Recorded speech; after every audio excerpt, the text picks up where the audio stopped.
it is time for Mornings at 8, and here we are on a Monday morning. Unmistakably Monday. This is a typical Monday. This is what you think of a Monday morning. It's the start of the work week. And not only that, it's cloudy. It's been raining all morning. Perfect. Absolutely perfect start to a work week. Lots of rain. Here we go. Well, as you heard Rob Carolyn say in the forecast, rain is likely this morning. Yeah, I guess. Pretty likely. It's been raining all morning. It's been raining since about 1 o'clock this morning. Rain, rain, rain. And there we go. Perfect start for a work week. Well, let me see. As you heard on Brian's newscast there, lots of football. Lots of football on right here on WLEA and on our sister station, Fun 92.1. Lots of football.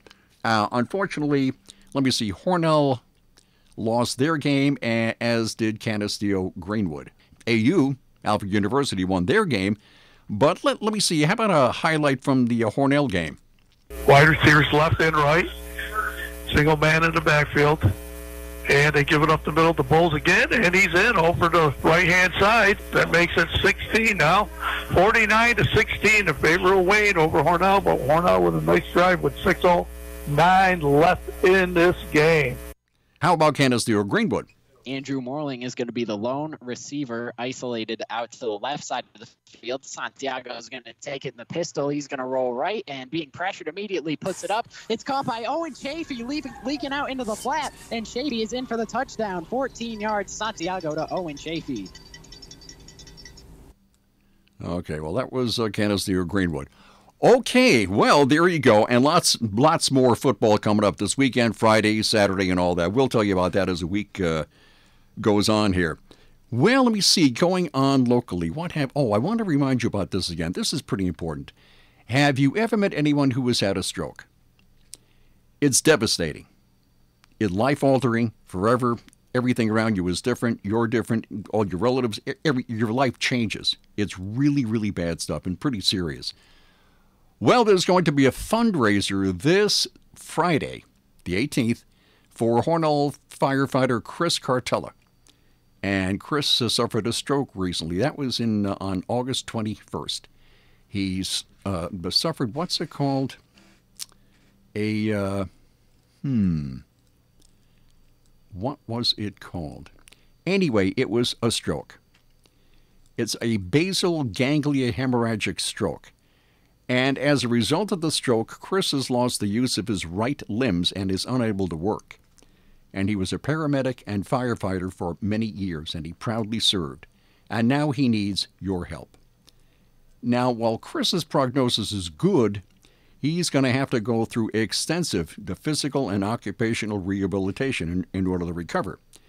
And as you can well imagine, any long-term medical issue is extremely costly. It can have a very negative financial impact on your family. So there's going to be a fundraiser at the main place here in Hornell at 7 o'clock Friday. It's $15 a ticket. And if you want to help out or go to the event, you can contact Shannon Buckley at 382-0816. 382-0816. And once again, the tickets at the door are $15. And if you'd like to make a donation, that could be used for various types of fundraising.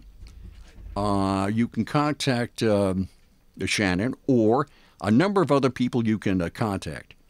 There's Colleen Argentieri, 661-8343.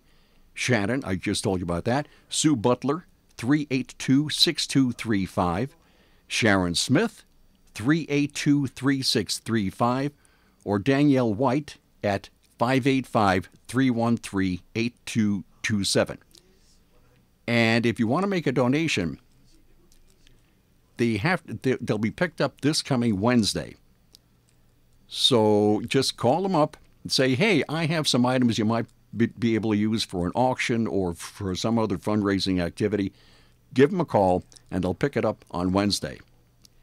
And if you'd like to make a monetary donation, checks may be made payable to District 6, care of Sue Butler. So there you go.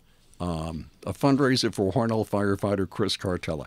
And one thing I've noticed for all the years I've been here is in the Canisteo Valley area, when someone is in trouble, people rush to help them. And yeah, that's something that we are known for. If someone needs help, people are right there. So there you go. What else is going on? Oh, that's right. You heard this on Brian's News. This Sunday, this coming Sunday, 3 to 5 at the main place in Hornell. The Steuben County Democratic Party will have its Oktoberfest. You can come and meet the candidates. Tickets are $10 each, and that includes 2 beers or 2 glasses of wine and pizza, and we can't go wrong with pizza and wings. What's better than that? I really can't think of anything. Anyway, so it's $10 each. The Republicans held a meet to the candidates night recently, and now the Democrats are doing that. So you can meet the candidates and have some pizza and wings. That's always good. Main place, Sunday, 3 until 5. Okay, pizza and wings, food. Let me see. We have a food, sort of a food theme this morning. New York City public schools will no longer serve processed meat. Now, I had a story recently where they're no longer serving chocolate milk because apparently chocolate milk is really bad for you, and there you go. So they know, right? Okay. So let me see. Cancer-causing meats like hot dogs, pepperoni, bacon, and deli meats will no longer be served by cafeterias in New York City public schools. New York's City Council has called upon the Department of Education to eliminate processed meats from being served in all public schools. And the New York City Council has gone along with that idea. Yeah, anyway, the resolution cites a 2015 report from the World Health Organization that declared processed meat, hot dogs, pepperoni, bacon, sausage, deli meat, carcinogenic. So the Board of Ed is just looking out for the students, right? We've been eating hot dogs, pepperoni, bacon, sausage, and deli meat for a gazillion years, right? So all of a sudden they're really bad for you. All right, fine. One of the resolution's sponsors said, we must feed our kids nutritious meals that will nourish their bodies and help them perform better academically. Kids want to be healthy and strong, so let's help them get there by feeding them healthy meals. Okay, currently New York City schools are participating in Meatless Mondays and offer daily plant-based meals to every student. Boy, that's probably I could just imagine. Yes, sir, daily plant-based meals to every student. And there are also several vegetarian-only schools throughout the district. Vegetarian only. Okay, anyway, so yeah, if I was a kid again, I can't imagine anything better than wheat germ, room temperature water, and a carrot at lunch. Okay? That would probably give you all the energy and zip you need to get through the rest of the day, right?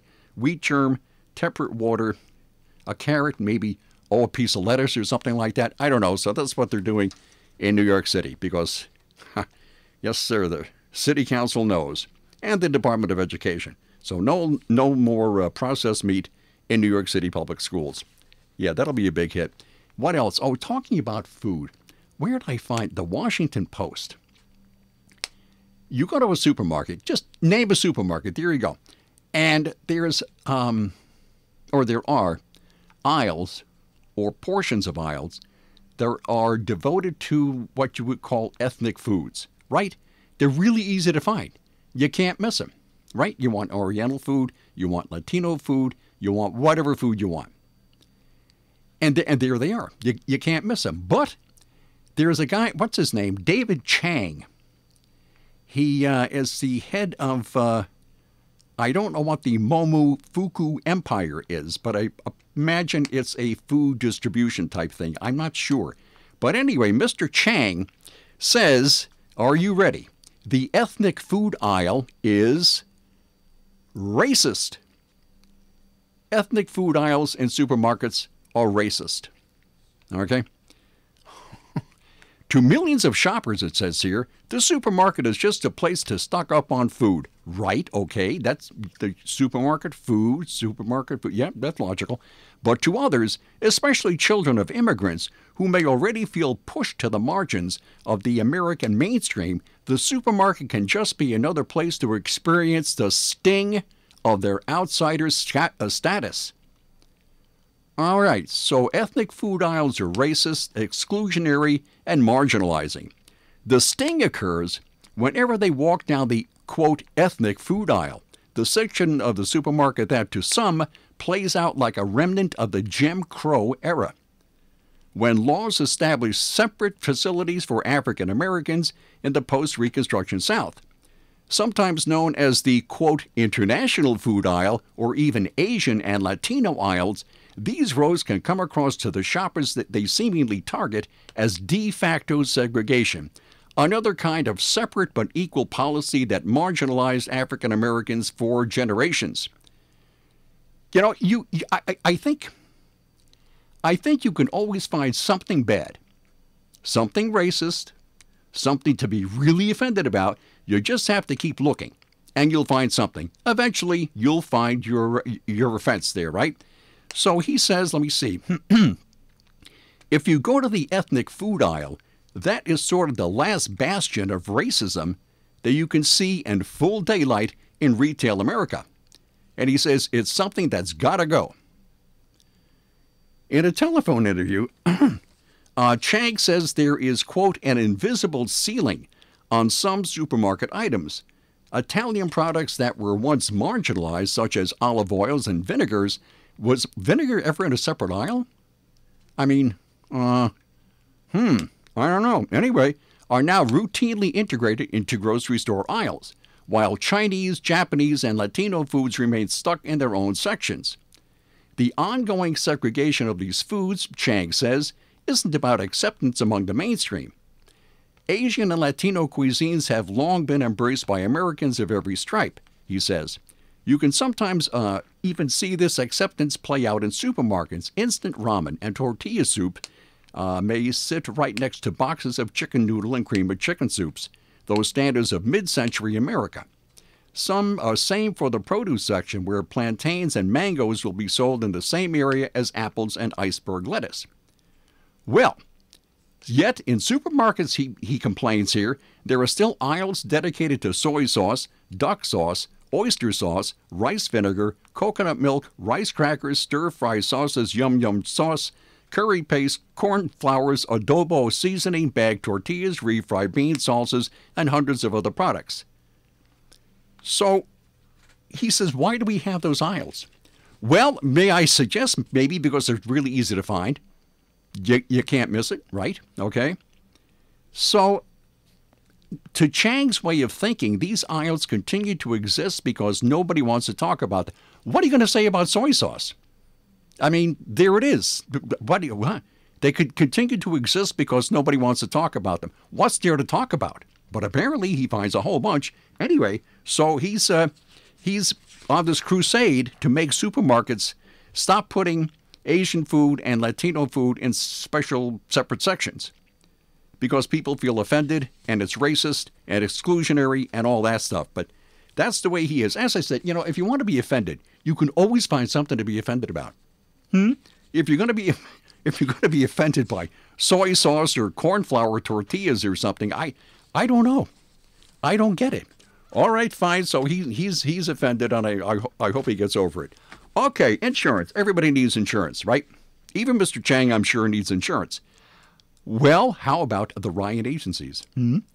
They have offices in Hornell, Jasper, and Wellsville. So they're local, and they're easily found. They're right there. Now, why an independent agent like the Ryan agencies? Well, one reason is they are not beholden to any one company. They have all these insurance companies at their disposal. And they will talk to you. They'll find out exactly what your needs are. They'll go, let me see, how about this insurance? No, oh, hey, this one's better. Because it fits your need and your budget and all that, right? They are insurance experts.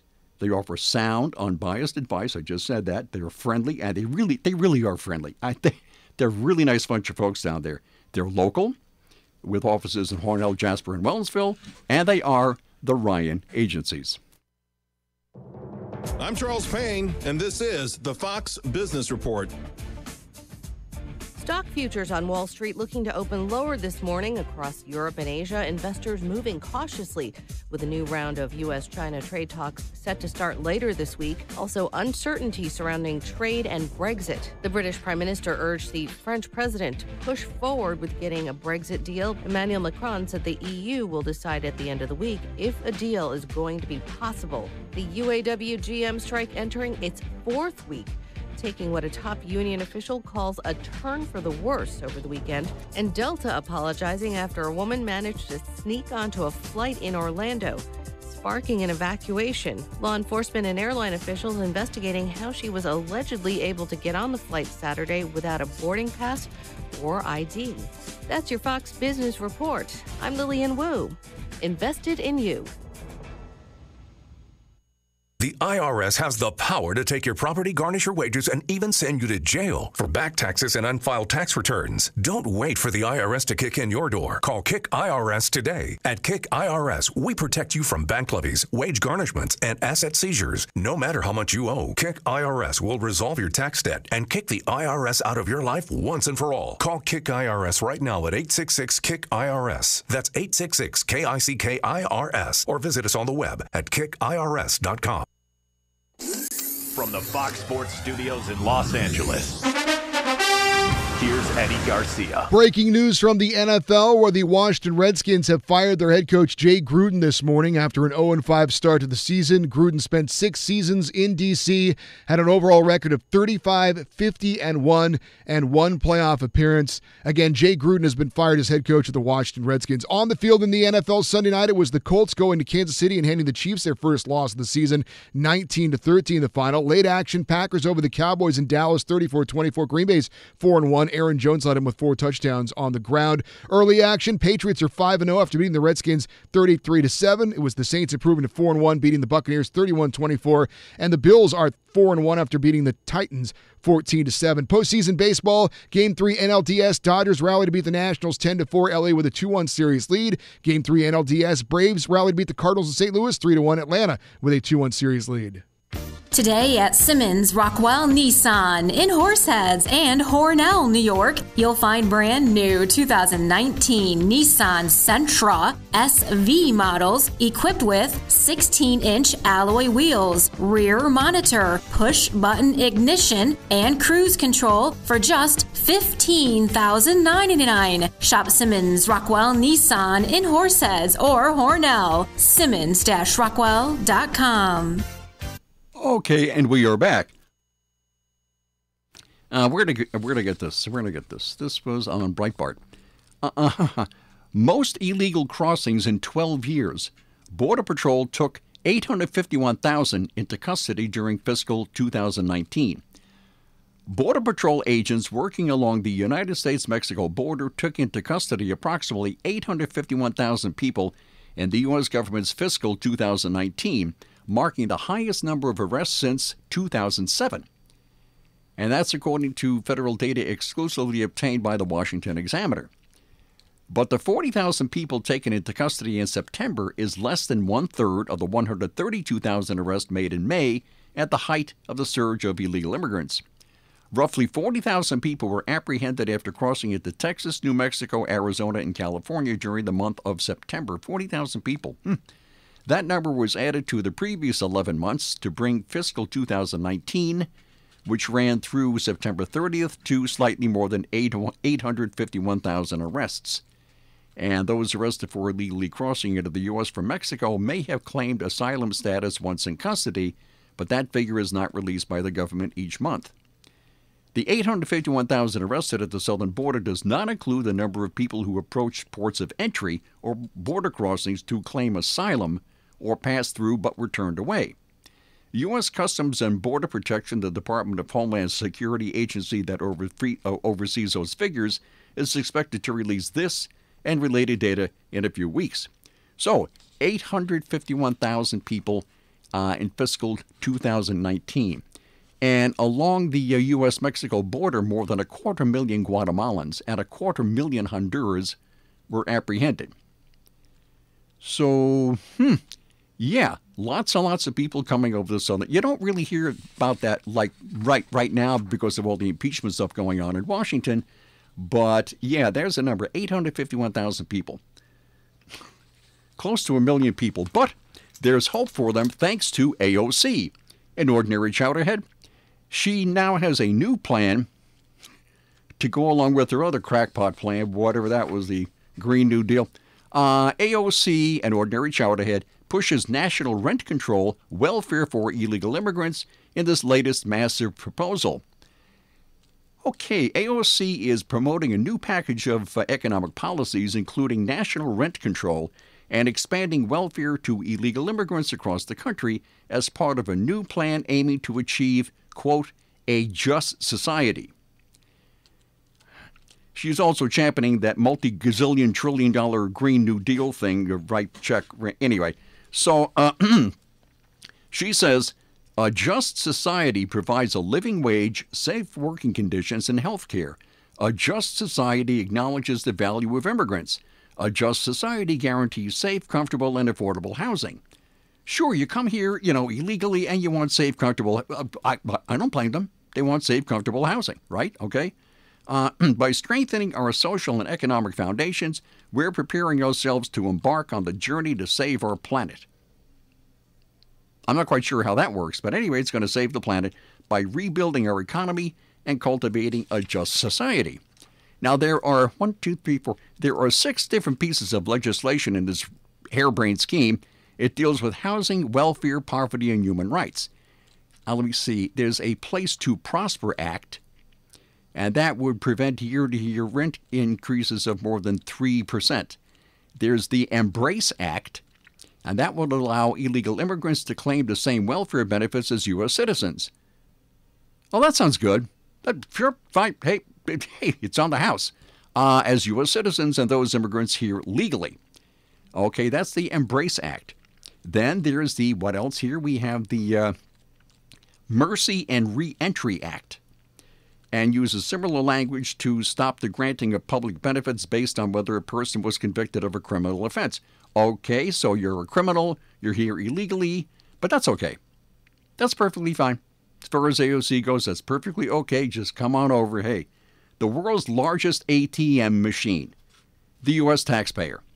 Okay, unlimited money, just print more, no big deal.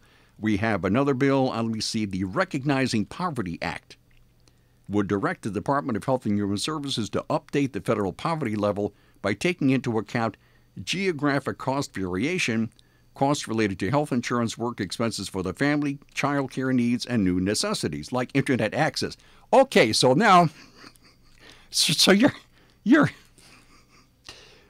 a convicted felon or criminal or something. You're here illegally. You have welfare and housing, and you'll also have internet access. That seems only fair. Okay, that's very good. So you can have internet access. Come here. It's on the house. It's on the American taxpayer. No big deal. And there you go. Okay, fine. I hear the sounder. Okay, I have lots more here, but I guess those will wait. All righty. I will see you tomorrow at 8:05. Bye.